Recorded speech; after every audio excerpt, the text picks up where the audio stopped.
Another edition of Social Media News Live. I'm Jeff C., and I'm so glad that you guys are here with us today. We've got a great show. We're going to be talking all about selling courses online, which I don't know if you've been on the internet, but it seems like a lot of people do that every once in a while. There's some courses that are available to everyone. So if you don't know if you've been on the internet. Yes, but there are courses. You can buy courses it's online. So if you're your first time being on the internet, welcome. Thank you so much. I'm sorry, for this is your first experience with the internet. Exactly. This is your. Please don't hang up. Don't hang up your modem. Yeah, we're still here. By the way, if you guys would do us a favor and sprinkle the love across the interwebs, we would appreciate it, because other people, it may be their first time on the internet, and you might want to tell them all about this show, because it is amazing. We have got the incredible Grace Duffy, who is just fabulous and throws all this together and makes it look really, really nice. And Ian and I just show up, and we look, somewhat decent. But I really appreciate you guys if you would sprinkle the love across the interwebs and ask your comments today. And if you have friends who are like, oh my gosh, they're thinking about doing a course, or they keep procrastinating, they really need to do one, mention them down below. Call them into the conversation. Let them know about the show, even if they can watch in the replay, because we will always pop back in and answer your questions. But yeah, so Gary is going. Gary Bowman says, what is this internet? Yes, it is a thing that connects us all around the world. So thank you, Gary, for that question. Stick around and you'll see how amazing it is. So anyway, Ian Anderson Gray is going with me. I got some new stuff going on here on Ecamm. By the way, our show today is brought to you by Ecamm, so we're going to be talking about that a little bit on the show. Gary goes, wow. But I'm going to hit go on the podcast machine. Grace, how are you doing today? Let me get things set up here. I'm good. I'm excited about this show. We had so much we wanted to talk about, because we also want to talk about, if we have time, like how to pick a good course, because there are so many to pick from. And then we also want to give Ian time to talk about his 2 new courses. So yeah, kind of the reason why he is the man of the hour is because he just went through this whole process that we're about to talk about. And Sabrina, the fabulous Sabrina, is here with us. Sabrina, thank you so much for joining us. I forgot to call her out last week, and I do that almost every week, so I apologize. But I wanted to make sure Sabrina is here. We can start the show. And by the way, and Sabrina, you should really do this, because I think you'd find a lot of fun in this group. We have a group over on Volley, and Volley is this great way to chat with one another. Ian's in there, Grace is in there, and it's this asynchronous communication where you can leave us a text or a voice or even a video message, and we can have threads and talk to each other, and we discuss social media news and what's going on, and it's just a lot of fun. So you can find out more about that if you go to socialmedianewslive.com/chat. It'll get you right into this Volley. It's a desktop app. It's a iOS, iPad, Android. It's a lot of fun. So go to socialmedianewslive.com. Yes, /chat. Yeah, PC and Mac. So it's a lot of fun. Yeah. I mean, Ian and I talk in there all the time now. So really, really cool. So yeah, Sabrina, you would really like that. So socialmedianewslive.com/chat. Go there and check it out. All right. So I am going to hit go on the podcast machine, go on Amazon Live, and we will get started. Hello, folks. Welcome to Social Media News Live. I'm Jeff C., and you're not. And I'm Grace Duffy, and this is the show that keeps you up to date on the world of social media. So you know what? Gone are the days when you can simply promise prospects that you're worth investing in. You have to prove it. And there's no better way to establish your expertise and authority than by creating an online course to sell. And we've invited our friend Ian Anderson Gray to the show today to talk about the new course he is launching and kind of walk us through the steps that he took to create it. We're also going to talk about how to vet online courses and see which one is right for you, and will get you the results you want and actually teach you something. So, Ian, how are you doing today, my friend? Excited that you can be here with us. I'm doing really well. I'm great to hang out with you guys. It's always a pleasure, and looking forward to chatting to you today about courses. And Ian is a longtime friend of the show. He's also been a guest before. But if you don't know who Ian Anderson Gray is, you really should. He is the founder of the Confident Live Marketing Academy and is the host of the Confident Live Marketing Podcast. He helps entrepreneurs to level up their impact, authority, and profits by using live video confidently. He is the founder of Seriously Social, a blog focused focused on live video and social media tools. He's an international speaker, trainer, teacher, and consultant. He has a passion for making the techno babble of live video and social media marketing easy to understand. He really does a great job with this. Ian, thank you so much, my friend. It's my pleasure. It's kind of funny that bio, because you say international speaker, but who's been an international speaker in the last couple of years? Well, you have been. Yes, you have. You have been. You are an international speaker. Yes. No, I know. It's just like just not doing any of the traveling. But thankfully, I'm going to be in Orlando this May, and looking forward to seeing you, Jeff, there. So yes, I'll be there as happening. Well. So Gary Stockton says, he goes, "You forgot international man of mystery." He is a little bit of that. He's kind of an Austin Powers. He's got the, I won't make you say any of his lines. But anyway, this is going to be a fun show. But I wanted to let you guys know today's show is brought to you by our friends over at Ecamm. You can find out more about them at socialmedianewslive.com/Ecamm. That's socialmedianewslive.com/Ecamm. And by the way, they just had a brand new release. I know Gary Stockton just downloaded it, but they have all this cool stuff. They got a virtual microphone, so you can use your mic setup and put it over onto Zoom and have all your sound effects and all sorts of cool things. But so many cool features that have released in this new release 3.10, I believe is the release. But Ian, I know he's an Ecamm user, and I wanted to bring him up because he's going to show off some of these cool transitions that they have done. So showcase some of those, Ian. Yeah. So some of these are for the show that I have, and so you can do things like this. And we can have that little kind of zoom effect. And then if you're wanting a little bit of mystery in the middle, things like that, thunder effects. And by the way, I'm using the virtual microphone now, so there's all the sound from Ecamm Live is being routed into this. And you can do even things like tickers as well. So I don't know whether this is going to appear on the screen. You might not be able to see this, but you can do all that kind of stuff. You might not be able to see that. See if you try again. Okay, there it is. Yeah, might not work. Is that working? Oh, there it is. Yeah, there it is. Very cool. So with little scrolly things as well. And something I've been working with are these little overlays. So I've got different colored overlays. So I can put red on like that. I can do yellow. And then on top of that, I can then put some text. Is this going to work? It might not work. There we go. Yep. So you can do, there's lots of really cool things you can do. And they got countdown timers, and you have an intermission one. Play your intermission little thing that you do. That's really cool. Well, I was doing this the other day because I was like halfway through my show. There was a possibility I was going to get a delivery. So I came prepared. So I had this. That's great. That's really cool. So make sure you guys go check out. If you're not an Ecamm user and if you use a Mac, it's a kind of a no-brainer. If you're going live or doing Zoom or anything like that, they've got this new release. It's so stinking cool. Socialmedianewslive.com/Ecamm. Go and check them out. All right. So we talked about Ecamm. They're amazing. They do awesome stuff. But we want to talk about today courses. So Grace, talk to us about creating online courses. Have you created a course, by the way, Grace? I don't know if you have. Did you do in the blogging days? No, not in the blogging days, but this is a journey that I am embarking on. I will let you know that. So sometimes I invite people over to our show just for because I need the information. I will just tell you right now. So I'm like, hey Jeff, why don't we do a show on courses? That would be, he's like, yes, let's do that. Well, the topic of the hour today is creating online courses for profit. A lot of people need to have an online course, especially if you're an entrepreneur, you're an expert in your industry, you're a speaker or a thought leader. It is an essential part of your marketing toolbox, as essential as having a website, a social media presence, a business card. Why? Because it sets up your authority within a space. Also, creating an online course ranks pretty high on all of those listicles of ideas for passive income. But Ian, tell us the truth. Is there anything passive about creating an online course?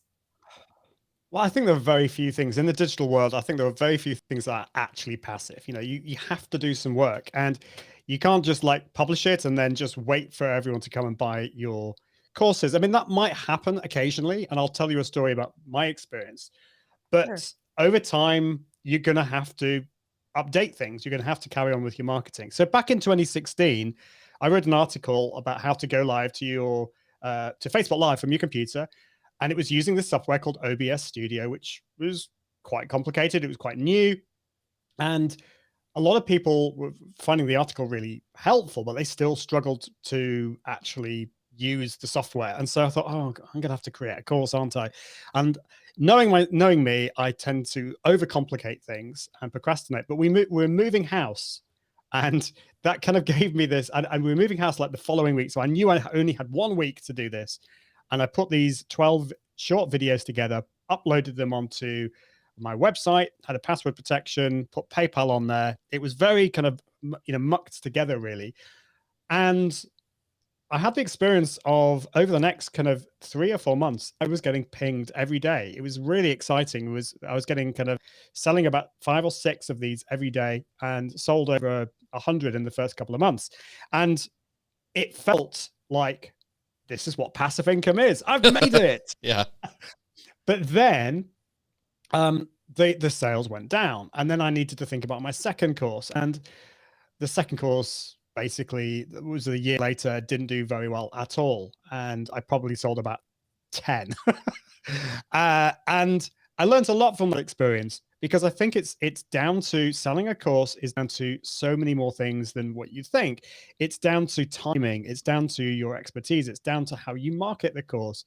It's down to, do people really see a need, and do they know you? Do you have an audience?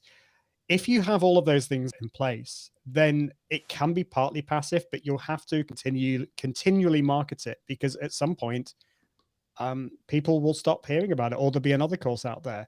And so, yes, I hate to say it, but it's not as passive as people think it is. So we got a great question here.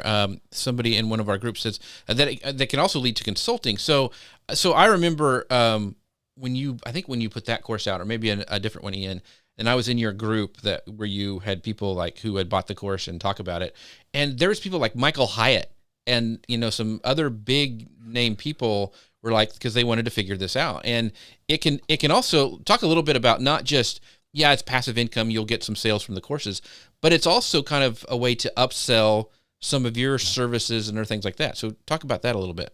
Absolutely. And I see, this is the kind of annoying thing. I'm not one of these people that looks back with regret. But right. If I went back then, I would have done things so much more differently. So yeah, people like Michael Hyatt were buying the course, and that would be what could have happened from that is offering consultancy and then other courses as well. So you should never just have one course. You should have, what's the next stage in the customer journey? Once they've done that course, there are people that are starting with offering free courses. Why not offer a free course? And then at the end of that, you can offer, if you want to take things to the next level, I've got another course that's going to help you there, and then another course. And then you can sell people or get people into your membership community. And you can then, that is a lot more passive in the sense that you are getting a regular monthly income, except it's not, because you have to work for them. You have to continually nurture these people and help them along the way. And that's the way it should be, because it is about relationships. It's about a relationship with these people. And I think the courses these days that are doing really well are the kind of hybrid courses. And I'm sure we'll come on to this, but it's the courses where there's a community as well, a community aspect to it too. Mm-hmm. So there's some other comments.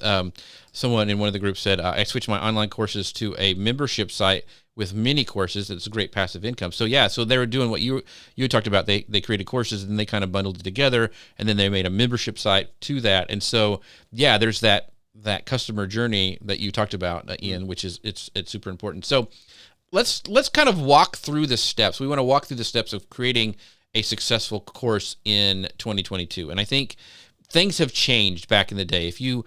And I'm not knocking, because I think they're really, really good, like James Wedmore and like Amy Porterfield. They were on the cusp of the online course creation stuff, and they have great ideas and things that they teach that are really good. But we're not Amy Porterfield and James Wedmore. The things have changed since they first launched, and they grew their following and all that stuff. So things are a little bit different here in 2022. I still think courses are, awesome and a great way, like you were saying, to create some income. But first of all, let's talk about the list of possible courses. The topics are endless. So how did you pick a topic, or how can you tell other people to pick a topic that will capture people's attention and, find that high demand in the market? Well, I think with my OBS course, I was just there at the right time, and I had this hunch. It was people were obviously hungry for answers on this. So I think you need to, in your industry, you should be putting your finger on the pulse and listening to what is new, what are people struggling with here, how can I help, or maybe I can offer a different perspective. A lot of people are talking about this, but I feel they're talking about it in a wrong way, or I feel that I can offer something different. So that's important. It needs to be something that people are actually interested in, and people are wanting to find out more. You're solving a problem, and you can solve it hopefully quickly and not effortlessly, but you can make it easier for these people. So I think that's the first thing that you need to do. And the second thing is you also need to have a good long look at yourself and think, well, what is it that's different about me that I can offer to my audience and to the people who are going to buy my course? And in my situation, plenty of other people talking about this, but I think I was there at the right time. But also, I think I was able to kind of make it super simple. And so I wasn't selling a totally like mega advanced course. I was teaching something for marketers that was kind of fairly simple and basic. So you need to think about your audience as well, and hopefully you have grown an audience. That's really important. You need to spend time growing your audience so that it's going to be a lot easier for you to sell it and to spread the word. But you also need to know you need to know your audience, and you need to know what is the problem that I can solve? What is the subject matter that I can solve? And you need to do that research. And one thing that I would highly recommend that you do is actually interview your audience. And I've been doing this recently, and it's amazing. I just booked a 15-minute Zoom call with a previous client, and I just asked her loads of questions like what's the most important thing in your life and value wise and your business, and what do you want to do with your business in the next year, and what are the technical issues that you struggle with in your business. And that really helps me to know the kind of courses and the kind of products that I can create that's going to be perfect for her and for the rest of my audience. So don't just do it on a whim. Don't just do it on something that excites you. I mean, obviously that's important. It's good to be excited about something, but you need to do your research as well so that you you're creating something that's going to work. And that is one of the reasons why my second course didn't do quite so well. I had the second course was on Wirecast, which is a pretty expensive live video tool, and I should have done the research, because Wirecast is a very expensive product, and there just wasn't the demand for it, and people were wanting a much less expensive solution. So do the research. And actually, what I would recommend that you do before you create the course is actually create the landing page, do the marketing, put a waiting list form on there, which is actually what I've done with one of my courses. It's almost complete, but it's not quite there. You don't have to do all that work. You make sure that you have people that are willing to part with their cash first before you create the course. Yeah, and I'm bringing up that course you mentioned that you have a landing page for. If you guys go to iag.me/accelerate now, and we're going to talk about this a little bit late in the show, but since you mentioned it, I wanted to pull that up on screen. It's iag.me/accelerate now for you guys who are wanting to get on that list right away, like be the first one. So there you go. So I wanted to ask Ian, okay, you talked about finding, kind of that sweet spot where things land, where you know that there's people wanting that sort of information and what you're good at.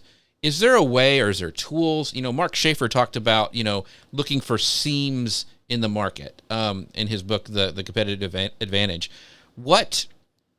How do you find that stuff? Do you just go out and, you mentioned surveying your audience, but even like broader than that, do you do like keyword research? I mean, how do you know that, one, that this is a good idea, and two, like, how do I word it in a way that people will find it and I can even interview people about it?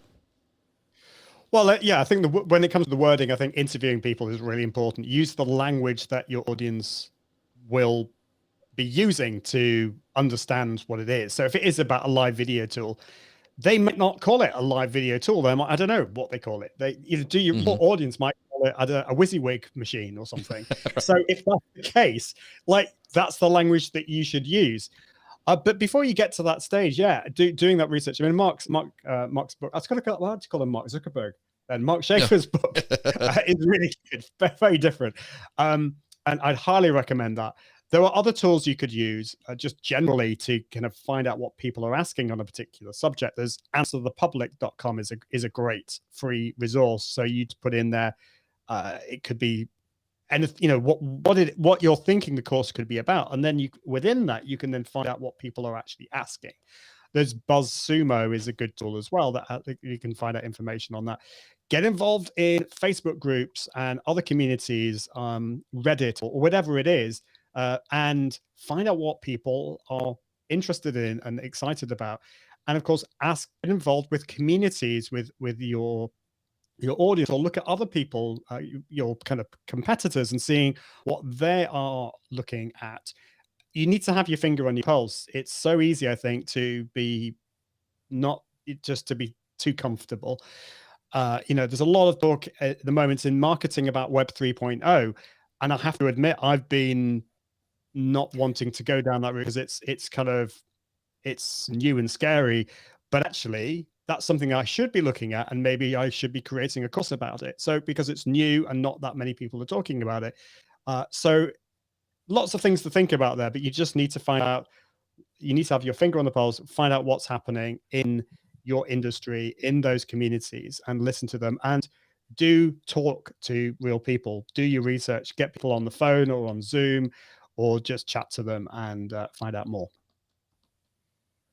So Ian, talk to us about the actual course planning process, because surely we all have a topic. We have several topics that we would love and could talk endlessly about. And it can be overwhelming sometimes to organize all of your thoughts and stay focused. So what's the best way when you're creating this course to structure those modules and have a course plan, assuming, of course, we don't have a week to do it because we're moving house. So like that, you don't have that added pressure of like that time limit, but it's just, sometimes it's just like you get this idea and you kind of go off on all these tangents. And you're like, maybe it's just me. Maybe I just have a hard time focusing on a single topic. Oh, no, it's not just you. I mean, in a way, that was why the moving house thing was actually really useful, because it was that pressure. I didn't have the opportunity, if that's the wrong word really, to procrastinate and overcomplicate it. I only had a week to do it. And so that's the first thing I would say. Don't overcomplicate it. Keep it simple. Remember, the first course I sold were basically 12 YouTube videos on one page on my website, password protected, with a YouTube button. It was like not exactly, it wasn't very slick, and I wasn't very happy with it. It sold. So don't overcomplicate it. And I think with the structure, what I would say is keep it simple. I'm a big believer in video courses. So keep the videos really short, 2 to 3 minutes, 4 minutes at the most. And so break it up into sections. I would suggest that you maybe break it up into 5 lessons, and then within each lesson you've got possibly 3 or 4 little modules, videos as you go through. And at the end of it, give people, at the end of each section, give people resources.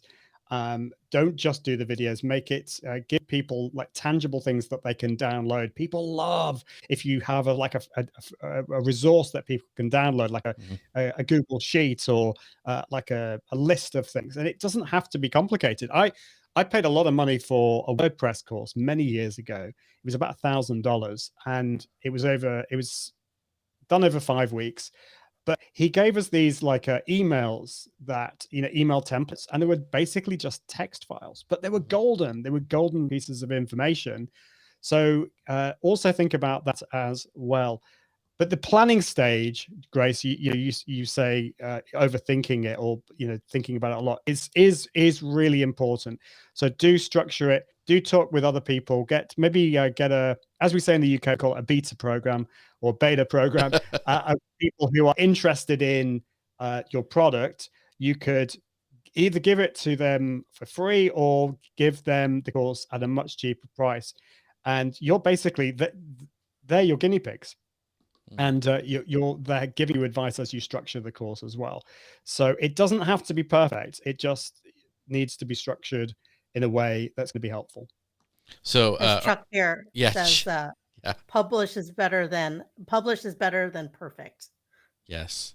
Oh, that's my goodness. Yeah, it's so true. It is so true. So yeah. And my courses have never been perfect. This is the other thing. Like sometimes, like, depending on your personality, I tend to overthink things. So the first course that I did, I think this is important to say, because if you're like me, and I think Jeff, you're a bit like this too, and Grace, you probably like this, we tend to overthink things. And what happens is you sell this course and people are loving it. Like people loved my first course, but I was waiting for somebody to come back and say, I want my money back. This is awful.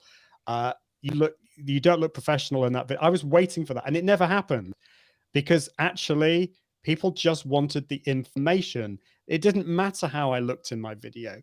It didn't matter how slick it was. They were just interested in that information.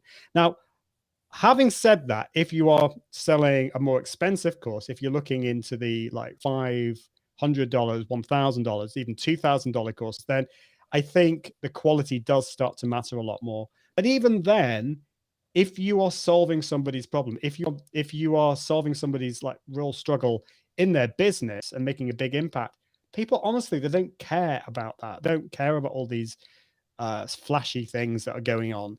So don't overthink that. So you kind of talked about it a little bit, but one of the reasons people sign up, I think, for today's courses is the networking and community they provide. Back in the day, we talked about it before, it's like, I think you would sell information and you could put it up. It was almost like a webinar format. People would buy it, and there you go. Well, now there's Facebook groups. We talked about earlier, we got Volley that we can go in and chat to people. So a lot of people like these getting in with like-minded folks with similar goals, and it makes sense that students in your course are not only looking to interact with you, but with one another. And so and then this is one of the reasons that I haven't done a lot of courses, because that seemed like a lot of stuff to do. So like when you're creating your online course, how much do you involve social elements, like building learning communities and cohort-based learning? A couple of episodes ago, we had Adrian Salisbury, who from eCam, who does the training, and he does a cohort-based training, which if you don't know what that is that you come in together and you learn together. It's like a weekly thing. It's like you're going to the classroom. You can watch the replay, but it's more of everybody kind of does it together. There's homework. You come back and you talk about it. I've done that with Kim Garst for a Pinterest course that we've done. So how much community and do you have to build on top of the stuff of just creating a course? Because that's a little overwhelming too. It is. And, Adrian Salisbury has been a massive influence on me. I love the cohort courses that he's done, but you don't have to do that for all your courses. So there's no need. There's no need for some of the like mini courses that I sell. I've got about 4 or 5 mini courses that they sell for about $27. They're just solving like one problem or a couple of problems. So there's no need to have a community. I don't think people would need that. My mum did a course, and she was actually frustrated by the cohort part of it. She just wanted to learn the stuff. And I remember seeing I was wanting to learn something about the email software that I use, my mailing list software. And I was just looking about deliverability. I was wanting to say, like, I just need to know this 1 or 2 things. And I saw somebody's course, and it was a membership, and it had this and had that and this. And I thought, I don't need any of that. All I want to know is I just want like I'd even pay like $40, $50 just to find the answer to these problems. So I think you need to be careful. Don't overcomplicate it. But there is definitely a space for this cohort and a course, or this community, putting a community aspect into your course. And I did that right from the start with my OBS course. For actually, my reasons were in living in the UK, and we were in the EU at the time. there was this kind of weird law where they would tax you, and you'd have to, I won't go into all the details, but basically it became really complicated. I would have to become VAT registered and all this kind of stuff if I was selling digital courses. But if I had a live element to it, I didn't need to worry about any of that. So that's why I had a group, and we had live shows in there, and I was giving some group teaching in there. But I realized from that experience that I love doing. I love meeting with real people, and people, as they go through a course, particularly a slightly longer course, people are more likely going to finish it if they have that accountability and the encouragement from other people. So having a cohort course, when it could be something very simple like a Facebook group or Volley, you mentioned Volley today, Jeff, that could, just invite people to Volley, and they could basically ask you questions for a couple of weeks as a part of the course, and they can get involved with each other and chat about things in that community. So it doesn't have to be complicated. Just a Facebook group, a Volley group, something like that as part of it.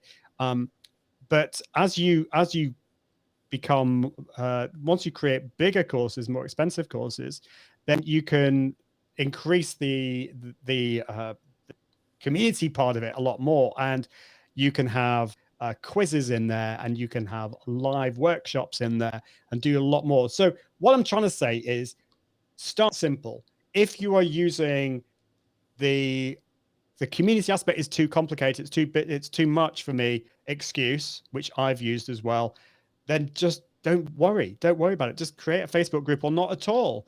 And then as you get more experienced, you can get more and more flashy with all your community aspect stuff. So I wanted to bring up a comment here from Hard Boiled English. Says he's glad that we're covering this topic. Building an online course is my central focus this year. So yeah, so I know a lot of people are interested in this subject.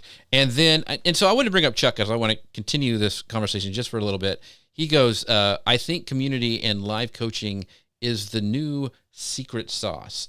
And yeah, I would agree. And what, to Ian's point, like I taught how to make this pop-up video effect that I did.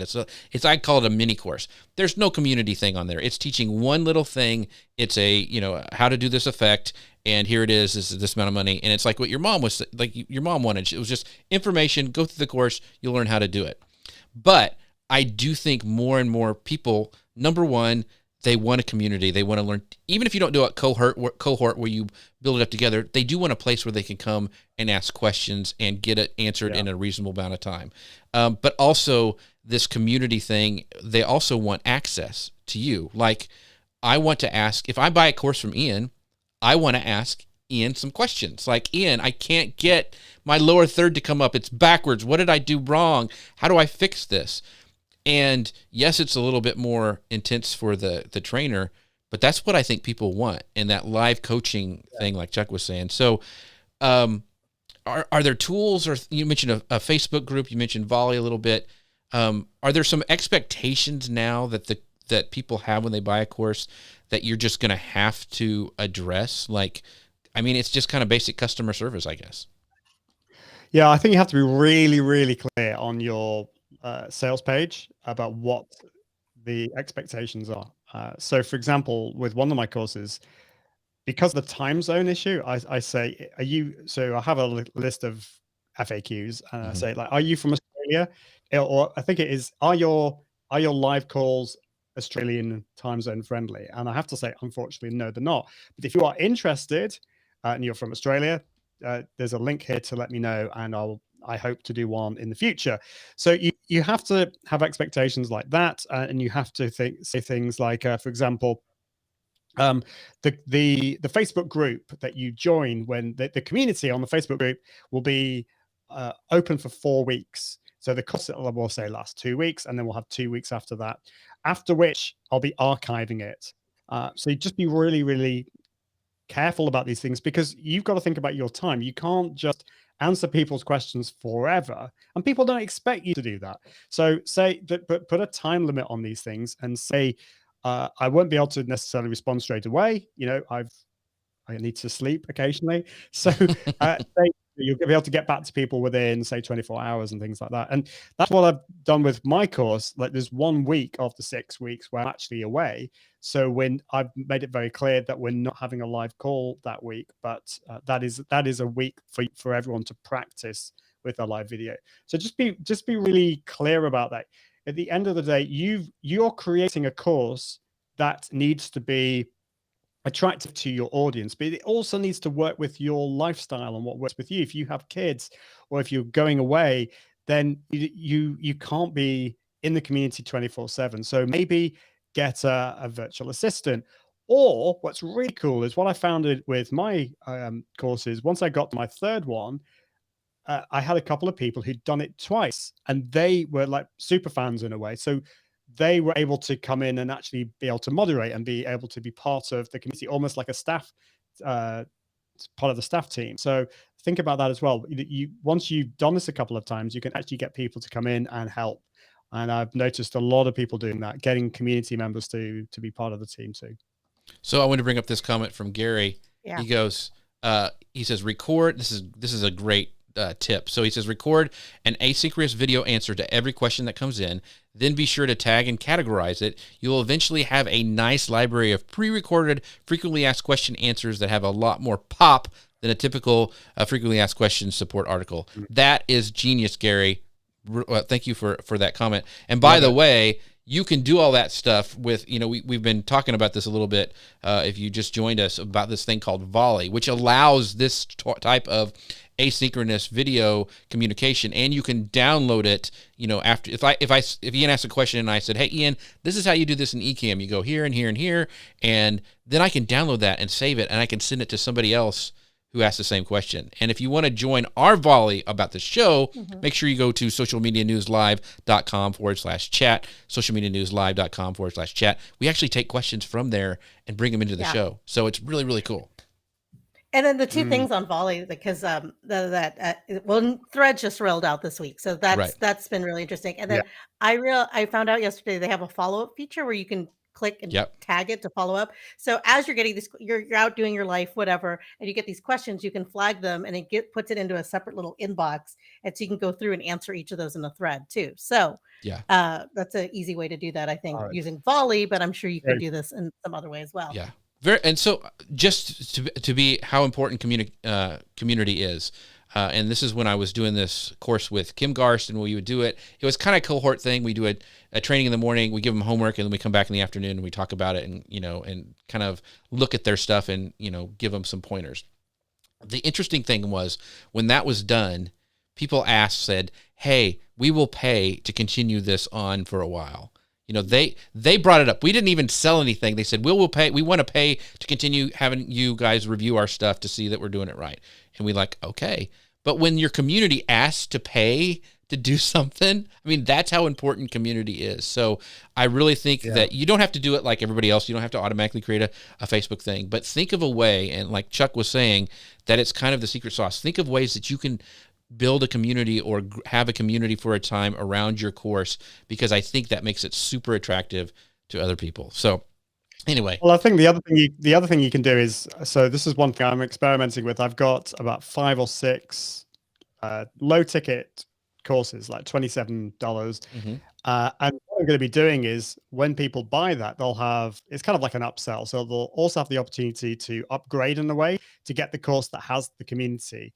So, and at the end of once they've finished the course, they'll also have the opportunity to upgrade. So you've finished the course, that's great, but maybe you need some extra help and you want the community. So think about that, creating you could create some free courses, you can create some low price courses, but also have some courses that have that community aspect of it. And you want to kind of hold your audience's hand, your customers' hands as they go down through their journey.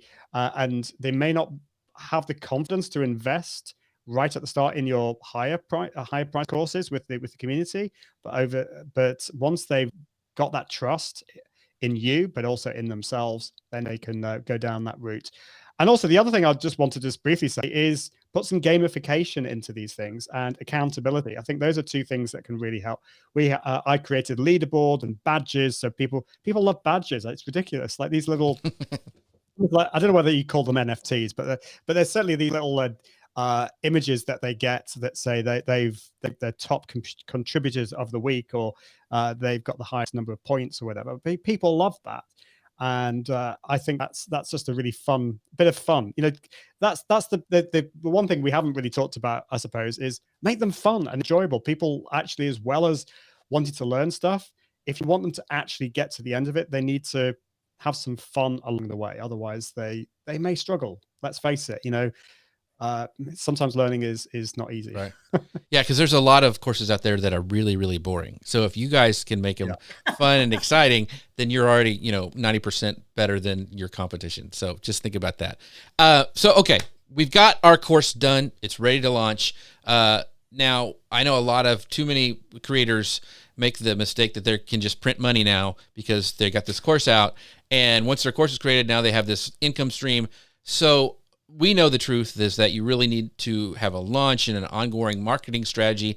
And a lot of people launch multi times per year and upgrade their courses. So what should your marketing plan for your course include, Ian? What things should you do to get your course out there in front of as many eyeballs as possible?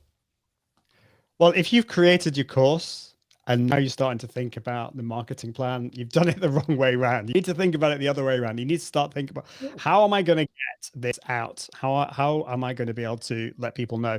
And so the marketing for most courses has to happen like 6, 7, 8 weeks before you launch it, because there are so many moving parts. You need to think, well, am I going to be using Facebook ads, for example? Well, I need to think about the copy, and I need to think about this and that and the next thing. You also need to think about your audience and your community and the emails that need to go out. Now, again, I don't want to put people off here. I don't want to overcomplicate things. What I'm saying is that you need to think about, what do you need to do in order to let people know about this? And the biggest thing really has to be your products page or your sales page, whatever you want to call it. There needs to be some time spent with that. You might want to put some testimonials on that. You might want to record a video on that. Actually, putting a video on your sales page will be create a lot more trust because people want to see you. And that is the one big omission as we speak on my Accelerator course page. And that's what I'm going to be doing tomorrow because it needs that. So you need to spend that time. And then, of course, you've got the social media marketing side of things as well, email. So there's a lot that goes into it. And when it came to my last course that I did June last year, I think we had a 6-week, I think we actually used Asana, and we kind of planned it all out, had 6 weeks, and in week, because of course you've got last week is when it actually launches, but the week before or the couple of days before might be when the doors close. And then that week up to the doors closing, you might want to be sending an email out every day to your newsletter subscribers and telling people about it. And then, of course, you've got the doors open before that. I know I'm going backwards here, but I think it's a helpful way of looking at it. Maybe a week or 2 before the doors close, that's when the doors open. So you need to make a big fanfare about that. Then before that, you need to tease people. Oh, they've got this exciting new thing that's coming out. You can sign up for the waiting list here and maybe give people like a freebie thing, maybe a couple of lessons of the course for free so they get an idea. So there's a lot of things that go into it. And depending on how big the course is, well, the more you'll have to do. So for my $27 courses, I don't do anywhere near what I'm talking about there, because they're being sold over time. But when I have, so for example, the Accelerator course that I'm doing, or the Launch Your Live course that I did last year, that only happens 3 or 4 times a year. So I have to I do a big launch for that, because there is a community aspect to it, and people, the actual course itself is drip fed over, say, 2 weeks or 6 weeks. So you do need to plan it out. So I got a couple of questions here. And first, I want to pull up this comment from Sabrina, because I think it's really good. She goes, people need fun, especially now, and people need community, especially now. I think that is key, Sabrina. And I think, and those are kind of things that I think are evergreen. They never go away, because people are always going to need fun. People are always going to need community. So Ian, one of the things that you didn't really talk about, and I think it's really kind of a thing that people I know when they create courses, and especially create them for the first time, kind of worry about, is that promotion. And I've not bought a lot of courses because I'll go to the landing page and I'm like, I still don't know if I'm going to get value from this. And I think people don't show enough under the hood of what this course is about. Yeah. So how much do you show? Like, how much do you give away a free module from the beginning? Do you give away your best module? How do you give that expertise out there where people will know, oh, Ian really knows live video. He knows what he's talking about. And he showed me what's inside of the course, gave me a free module. I'm going to spend the money.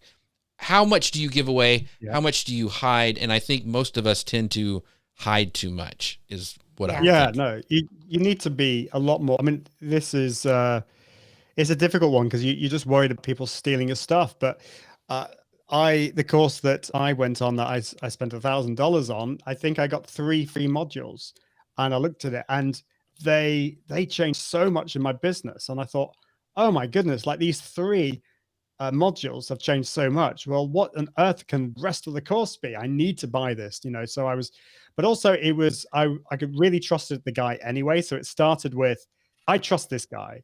Number 2, wow, I've got these 3 modules, which are amazing. And then I look back and there were these great answers to my problems, my concerns about the course as well were on there. And there was a video that walked me through the back end. And so I think that's important. That's something that I've done in the past. I've looked further down the sales page. I kind of put a little title that says, still here, still have any more questions, and have a video on there that will then basically take people behind the scenes and see what they're actually getting, see the courses, see how it works, and see the community. That might be a little bit difficult if you haven't started the community, but you can at least talk to people about how that will work as well. So people, not everyone will want this, but some people will want to see behind the scenes as well. So, and the video will work really well there. So I highly recommend doing that. And it doesn't, it doesn't have to, you don't have to spend much time on it. It's just you going, giving people a little tour of the back end of your course website. Very, very good. Gary has a great question here. Jeff, if you can bring it up, I'll read it. Any suggestions on partnering with and or leveraging existing communities or possibly other consultants that are well established on the web? I guess suggestion on partnering with them, getting to their communities, but building your course and selling them in those communities. Correct me if I'm wrong, Gary, but I think that's how I'm reading it. Yeah. This is an interesting one. And I see, so you mentioned Amy Porterfield earlier, and I know that she's an affiliate for Marie Forleo, is it? Right. And so I see this happen a lot, and I think it can work, but I think you have to, it can be dangerous. And I think it just depends on the audience. If you know somebody like another business owner, and they have a community that would definitely be interested in buying your course, and this other business owner doesn't really talk about what you're talking about, then there's probably good synergy there. I think it's a good, because they're probably not going to be talking about this. So for example, it could be somebody who talks about creating email marketing stuff, the best email marketing campaigns, and they have a really fantastic audience, but they don't really talk about webinars, and maybe you can talk about webinars. And so there's good synergy there. But I think you just need to be careful, because why should the other person be spending a lot of time on marketing for your business, and why should you be marketing for their business? I think you just have to be really careful about that. It can work, but as I'm finding, this is I have great respect for Amy Porterfield, but we're getting to the point now where it's almost saturated. We're talking about, I see every single email I'm getting is about B-School. Right. And I think I think there's you just got to be careful. I think that's what I'm trying to say. And I think the point of that is I know when people partner, it's usually a 50% split of commissions. That's kind of the standard thing when you do somebody else's course. And so it's got to make sense for both of you. So like I talked about before, I did a Pinterest course with Kim Garst. That made sense for both of us. And, it just worked out really, really well. And her community and my community together. Ian's launching this course. I have a Descript course or a repurposing course that I'm going to be launching soon. He and I, if you think about it, technically we could be competitors because we both talk about live video and stuff, but we're really not. There's enough stuff to go around. And I think the biggest thing that people who first get started in this business is there's so much, and I know I was so worried about competition that it really limited me with my networking with other people. And once I got over that, then things really started opening up. And so Ian and I can partner together and work for, benefit both of our audiences because of this. And they know us, and he's been on my show. I've been on his show. And so there's already trust developed. And so think of those ways where you can collaborate, because I'm a really big believer in that. And a lot of people are so scared and they want to hold on so tight. You have to have that song. What is that? Hold on loosely. I'm not going to sing it, but you got to hold on loosely to it. So, and Gary says you have to be careful not to step on each other's toes. And that's why there's got to be a relationship there. You just can't go out on LinkedIn and go, oh, they're in the same niche that I am. Let's partner together. That's not usually how it works. I think I've seen you. Go ahead, Ian. Go ahead. Sorry. I totally agree with you, Jeff. I think it's got to be somebody that you trust. And you've got to think about your audience. Your audience, you built up this time trusting. And if somebody else comes in, for example, it could be a webinar and you partnering with somebody, you're getting 50%. You know them fairly well, but not that well. And suddenly they come in and they're on this webinar selling to your audience, and you suddenly realize that they've got these really sleazy sales tactics. Right. And you get all these complaints from your audience, quite rightly, because it's a completely different messaging tone. It might work really well. That kind of sleazy message, sales talk might work really well for their audience, but it might not work well for your audience. And so you just need to be careful. And I've spoken with a couple of different entrepreneurs who have had that experience, and so you need to do your research first. Ideally, you partner with somebody you know really well, and you've got that trust, and you know that when you bring them onto a webinar, they're going to be mindful of your audience and the way things work. Were you going to ask, Grace? I'm sorry. I was going to say that people that do it really well is actually our sponsor, Ecamm.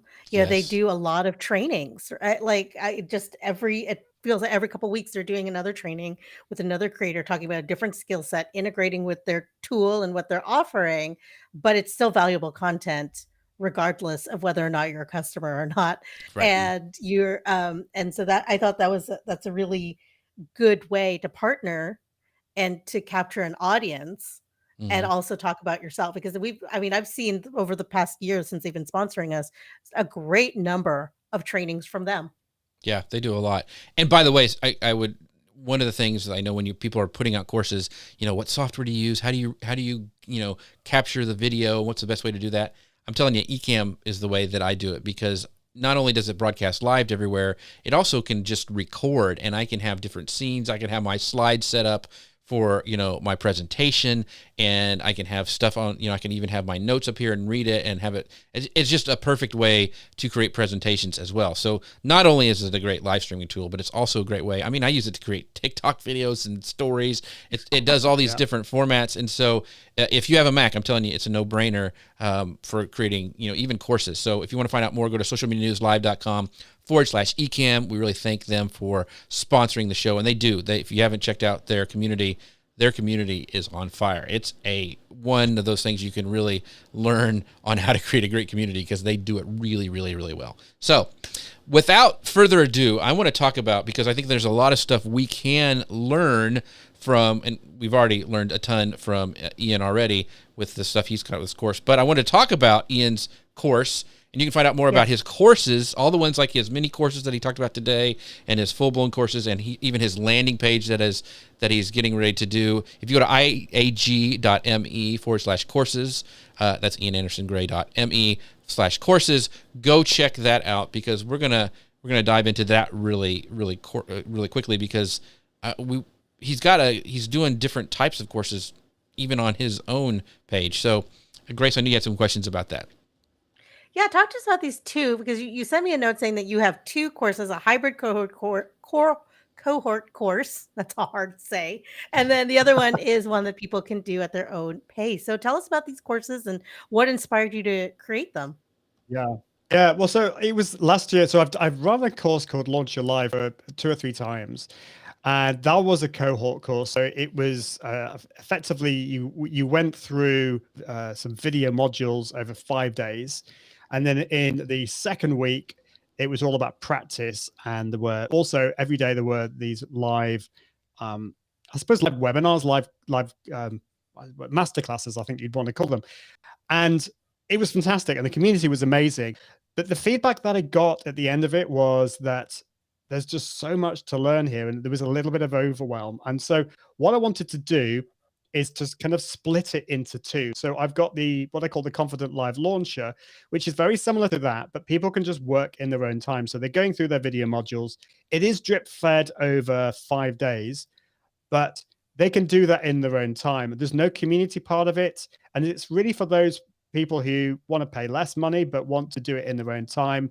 And they're the kind of people that are happy with doing it without the community. The Accelerator, though, is building on the feedback from last year, and it's effectively a group mastermind. We've actually got a max of 10 people in the group because every week we have a Zoom call with a mastermind group, and I will give some training in that, but I will answer people's questions and we'll brainstorm some ideas and answer people's struggles that they're struggling with as they go through launching their live show. And so that's really what these courses are about. It's all about the launcher is about launching your live show. The Accelerator is about taking things to the next level. You've been going live, but struggling with some aspects of it. And so over those 6 weeks, you can obviously take things to the next level. With the mastermind part of it, there's a community that's going to be on Volley. There's also going to be a Facebook group for practicing lives, and you've also got the videos and some downloadable resources as well. Sorry, Ian, your video froze in a perfect way. That's great. I just there you're back. Oh, see, you can switch cameras. Back. Yeah. So, so I want to just double check for this Accelerator course that you're talking about. So it's iag.me/accelerate now. That's all lowercase, all smashed together. The question I have, this is your community-based one. And is this one that you had mentioned, different ways to build community when we were talking earlier? Is this the one where you're actually going to shut it down after 6 weeks? Or how kind of talk about in this Accelerate Now one, how the community aspect's going to work and actually, so talk about the community. And then I want to ask you about how you're funneling people in. Yeah. So the community will be so I'm trying something new. So like what could possibly go wrong? We're going to try and we're using Volley this time. The last time we were using a Facebook group, and that was really successful. And we will be using a Facebook group this time. But that's basically just to practice your lives. The actual community will be in Volley. And the great thing about that is this, as you were saying earlier, it's this asynchronous nature of it. You can record a video, a question in there, or audio or text. And I think it's going to be a great way. We're going to have different channels in there for different modules of the course as well. So people can ask questions. And then that's great for things like at the end of it, if you're wanting people to record a video testimonial, or if you're wanting to download lots of questions, it just makes it so much easier for me. And it's also easier for the community as well. So that will be available for the 6 weeks of the course and 2 weeks after. But then we'll archive that. And if people want to carry on, I haven't quite figured this out yet, but the goal is to then create a membership from this, which will be the Confident Live Marketing Academy.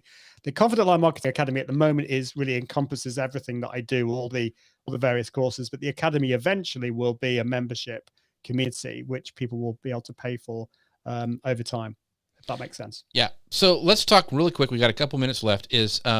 How did you build your funnels for this? I mean, how are you getting people to know about this course? And you mentioned, sometimes people build it, they don't have it built before they launch it, and then they build it as they go, which is kind of a cohort-based kind of thing. So how are you getting people into and knowing about your new course? So there's a number of aspects to it. First of all, I've got an audience, I've got an email list. So it's emailing people in the list. I've got campaigns for that. Also, people who have bought courses before, they're more likely to buy these courses, and especially the people who were on the Launch Your Live courses. So it's and I've got a Facebook community for those people. So that's where I'm going first. But also, I've got contacts outside as well. There's the Ecom Live community who have been very grateful, very kind in the past to promote my courses and other people as well. So it's relying on my audience primarily, but also some of the contacts that I built over time as well. This time, I'm not investing in Facebook ads. I may do in the future, but that's something I'm not doing at the moment. We'll see how we get on with that. But if you're wanting to, if you don't have a big audience and you're wanting to get other people on to your course that are outside your community, then creating a campaign with Facebook ads, creating some downloadable modules that you can get for free would be a great way then to target them afterwards in a campaign as well. Awesome. Well, if you guys haven't figured it out, Ian knows a lot about live video and a lot about courses. So Ian, thank you so much for being here today. You guys can find out all about all his courses at let's see, at iag.me/courses. And don't forget about his new course that is coming up at iag.me/accelerate now. That's going to be the one that has all the community stuff built in it. So I've followed Ian for years, known him for a long time. He always brings the good. So you know that I am going to be signing up for this course along with thousands and thousands of people. So that's going to be amazing. There's only 10 places. Oh, so only 10 places. Well, so... But for his other courses. But by the way, that Accelerate Now link is if you get a dodgy deal, special $500 off. So yeah, if don't just go to the courses page, that's fine. But use that link, Accelerate Now, if you want to get the special deal. Awesome. So yeah, this is. So thank you, Chuck. Thank you guys so much for being here. Yes. I just want to let you guys know we are also a podcast. You can find us on all your podcast players. We would love for you guys to leave us a rating and review. Ian has his Confident Live podcast as well, so I'm sure he would love it if you guys would leave a rating and review as well, because it really does help podcast people out. Our next show is on Friday, March 25th at 11 a.m. Eastern, 10 a.m. Central. You can always find us on Facebook, LinkedIn, YouTube, and Amazon Live. Grace Duffy, the amazing Grace Duffy, where can we find you? Because you are amazing. I'm here every week with Jeff, except when I'm not. But the rest of the time, I'm over at Restream. I'm their video content manager, so come check us out over there. And I love doing this show. This was a great one. I was there were so many questions we had to edit out that I had. Right. That was just like, we're not going to have time to get to all of that. We didn't even get to all of them. So, but yes, Ian has been a really great sport to hang out with us this morning/afternoon. So It's always fun to send out those notes and being like, yes, you have to come at 4:00 on a Friday night to come hang out with us. So. Exactly. And thank you, Gary. Thank you, Sabrina, Re-Edge, and Dustin, and everybody, Gary, who was in here earlier as well. All of you guys and Hard-Boiled English, everybody who came and asked such great questions. We would not be able to do this show without you. And of course, our sponsor, Ecamm. So make sure you guys go check them out as well. And with that, we will see you guys next time. Bye, everybody. Bye. No, it's actually a powerful live streaming app for Mac called Ecamm Live. You can add some overlays to your video, whether it's a simple graphic or you want to have some titles or other info at the bottom of your screen. You can even add animated overlays like this one or this one. And you can add branded overlays to frame you and your guests and look like a real legit broadcast. And you can save each layout as a scene and switch between them with the press of a button.